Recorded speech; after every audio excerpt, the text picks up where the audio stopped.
Hey, it seems like everybody's got an opinion on what's going on in the world right now, so I just wanted to chip in with mine. Some opinions hold more value than others, and I hope you will find this valuable for your own health's sake. So, what is currently happening in the world right now isn't just the result of a virus, but it is a prime example of the extent of the mental health issues within our society.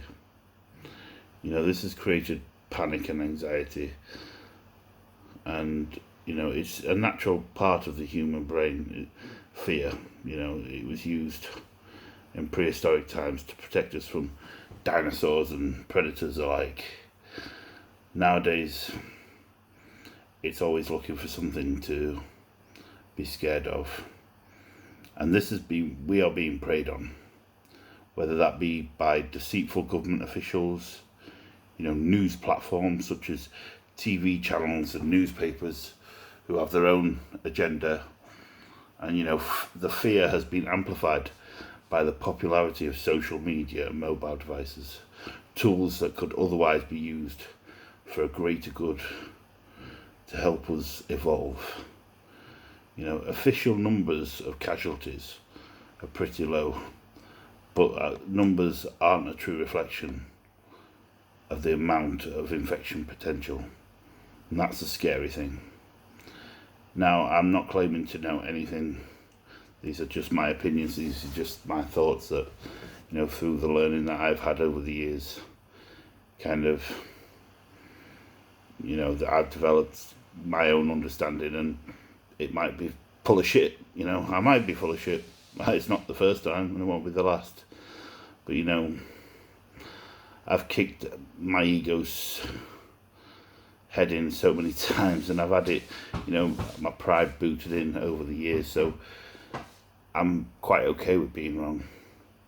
But there are many out there that aren't. They're not okay with being wrong. They will go out their way to defend their pride, their ego. How are we even asking the question, what is more important, our economy or our own health? Because that's what's being played with right now. Our own health over our economy. Even in the height of this hysteria, leaders are not working together. I've never witnessed world leaders who seem so unsure.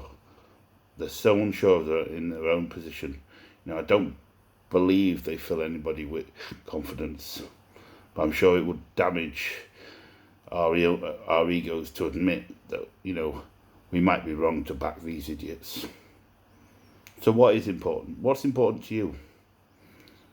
What's important to me is the future of humanity.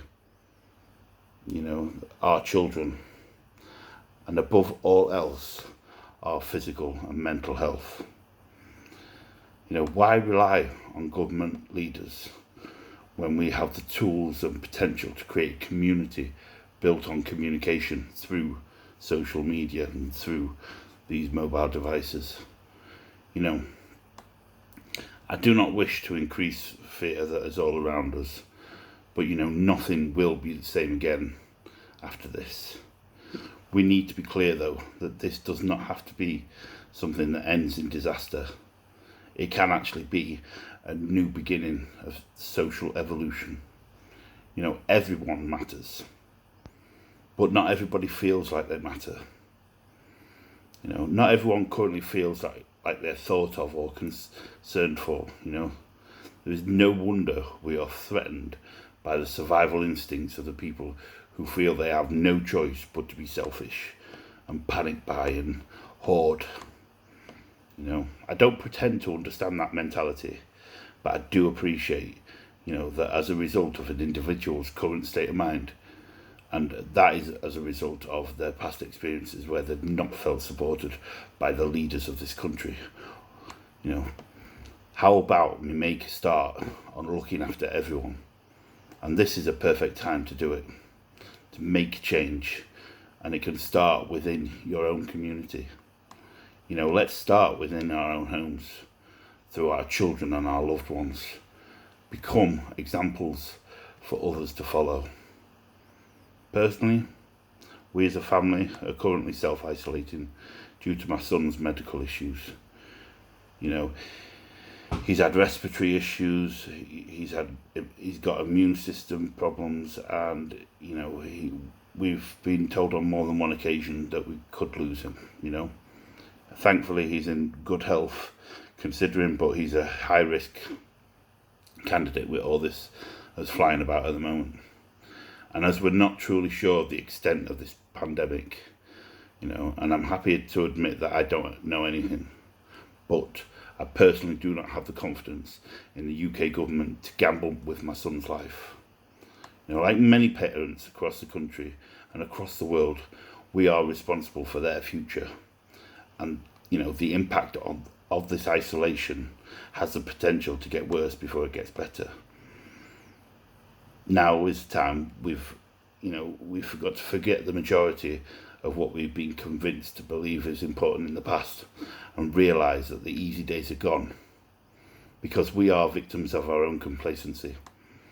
Our priorities must be our children, and to be able to do that we need to put our trivial obsessions with material items behind us. So what if our economy crashes? And I know some people say, like, what? I can't believe he's just said that. But so what? Will we die? No. And our economy should not dictate our concerns. Our concerns should be with the stability of our own children's mental health and the environment which they're brought up in. They're listening to everything. They're listening to everything that's being said, and are often our own egos dictate our lives. We have to get defensive, when our pride is challenged. But we need to rise above that. There is no room for that in this current climate, which is only going to become more unknown and cause more panic if we don't get things right. What I have learned is that we're always learning. We're always making mistakes, and in the past we can either deny our mistakes and defend our ego, or learn from our mistakes and grow as a result and develop as a person. In the past, we've been afforded the comfort to be able to hide behind our excuses, but this is no longer the case.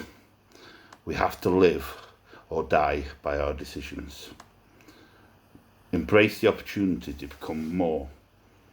Lead our children into the next generation, of develop them to become people of integrity. Teach our children to become self-sufficient. We're currently doing family projects, which include, planting seeds, vegetable seeds, because we don't know how long this is going to last. We can grow together. We can initiate our youth to become people who take responsibility for themselves. If we take care of everyone, our economy will take care of itself. But we have to be brave enough to make that jump, to make that change. Above all else, we need to take care of one another, and that can be done through a community based on communication. Everyone, I thank you for listening to me, and whatever you decide, stay safe and look after your loved ones. Bless you.